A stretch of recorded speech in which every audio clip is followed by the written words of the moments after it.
తెలంగాణ వాళ్ళన్న కారణంతో తొలగింపబడ్డ స్టూడియోయన్ బాధితులకు జర్నలిస్టు సంఘాలన్నీ సాధారిచ్చినాయి. బాబు ఛానల్ మేనేజ్మెంట్ విధానాన్ని తప్పుబట్టినాయి. APUWJ, Telangana journalist forum, AP electronic media association, IJU సంఘాల నేతలు స్టూడియోయన్ బాధిత జర్నలిస్టులను కలిశారు.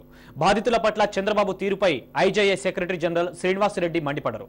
ప్రతిపక్ష నేతగా బాబు దీన్ని ఎందుకు పట్టించుకోరని ప్రశ్నించారు. మరోవైపు న్యాయం జరిగే వరకు జర్నలిస్టులంతా కలిసికట్టుగా పోరాడాలని ప్రెస్ అకాడమీ మాజీ చైర్మన్ అమర్ పిలుపునిచ్చారు. ఎలక్ట్రానిక్ మీడియా జర్నలిస్ట్ అసోసియేషన్ వల్ల సఫలమవుతుందా?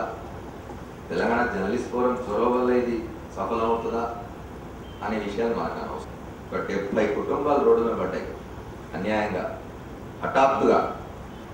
మీరు అట్లాంటి న్యూనతభావం లేని వాళ్ళు ఎందుకు లేదంటే మీరు పనికి వచ్చేవాళ్ళు కాబట్టి, మీకు పనొచ్చు కాబట్టి మీరు పోట్లాడడానికి సిద్ధంగా ఉన్నారు.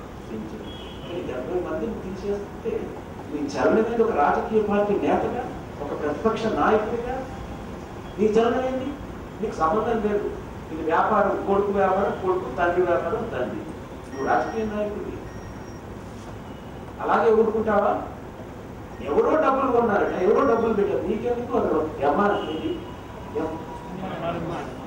నీకెందుకు? డబ్బులు పెట్టుకున్నాడు, వ్యాపారం. మనం అనవచ్చుగా? అది సరిపోతుందా? సమర్థిస్తారా ప్రజలు?